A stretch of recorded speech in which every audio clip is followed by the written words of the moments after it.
No tere, hea kaasteeline. Tere ka minu poolt. Et tulime Saar Peetri ehitatud maja juurde, kelle ta oma naisele ehitas sellele Rõngu-Martale, nii et Just Katariinale. jah, nii et oleme õiges kohas, et varsti nad tulevad tagasi ja kolivad sisse enda koju, mis neil praegu on välja petetud. Nagu teisedki inimesed lähevad oma kodudesse tagasi. Ja need, kes sealt vabatahtlikult ei lähe, et suitsetatakse sealt välja.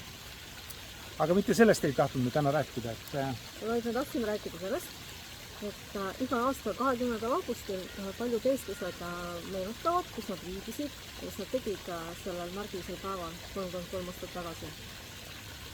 Mina jälgisin sündmusi tol korral televisiooni vahendusel. Aga sina, Argo, et olid täitsa sündmuste epitsentris. olin. Ehk räägiksid sellest meile täpsemalt. No ma olen sellest korduvalt rääkinud, on ju, aga et 33 kõigepealt on üks tähtis number. On. Kunagi 33 inglit ütlesid, et nad surelikule ei allu. Ja siis nad aeti välja sealt, kus nad olid. No, surelikele ei peagi alluma, kõik on õige. Aga see selleks on, et see ei ole tänane teema. On ju. Et sina vaatasid televiisorist. Mina sattusin Moskvas olema sellel päeval. 6.55 vist tõusis lennuk õhku ja siis ei öeldud veel midagi. Ja kui me Moskvas maandusime, uudis oli kell 7 ära olnud, kui me Moskvas maandusime, siis veel ei teadnud ka midagi. Aga olukord oli jah, selline põnev ja selgus, et me oleme ajaloosündmuste keskele sattunud.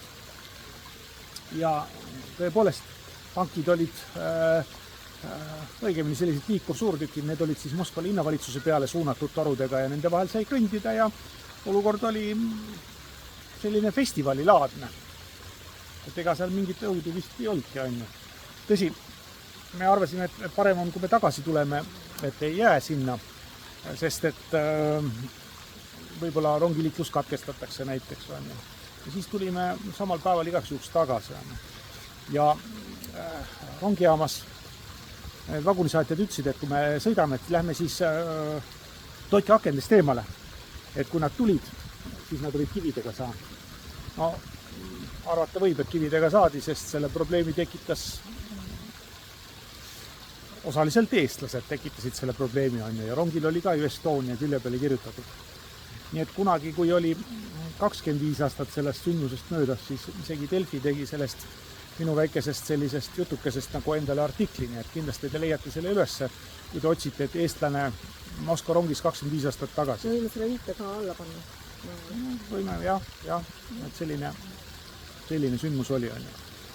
Aga praegugi toimuvad ajaloolised sündmused ja me kõik oleme nende osalised ja miks mitte olla osalised. Kas Hiina vanasõna mitte ütle, et oma vaenlasele soovi igavaid aegu, et see on kõige jubedam, mis sa talle soovida võid, eks ole, et igavaid aegu on. Nii et eelmisel korral me rääkisime, mis on plaan sellega sündmustega, mis praegu seal Venemaa piiri peal toimuvad. Seal on üks teine põhjus veel. Nad tahavad teha niimoodi, et Venemaad saada ÜRO julgeolekunõukogust välja.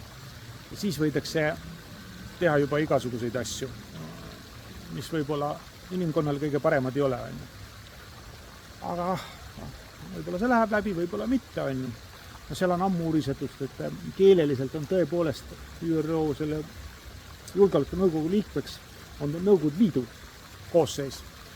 Aga seda nimetust praegu ei kasutata ja võib-olla see saab üheks põhjuseks olema, et seda nimetust jälle hakatakse kasutama. Et eks me näe, ütles Pime, et selline ütlus on. Aga ma arvan, et neid asju arutame rohkem siis, kui me näost näkku kohtume ja arvan, et ikkagi septembris peaks kohtuma. Heade kaasteelistega.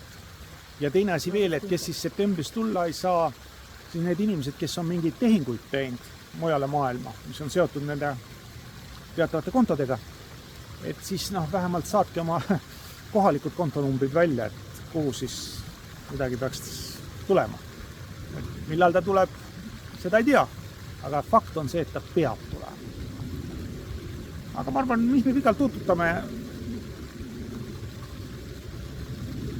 Kohtume septembris. Kohtume septembris, jah. Nii on kõige parem.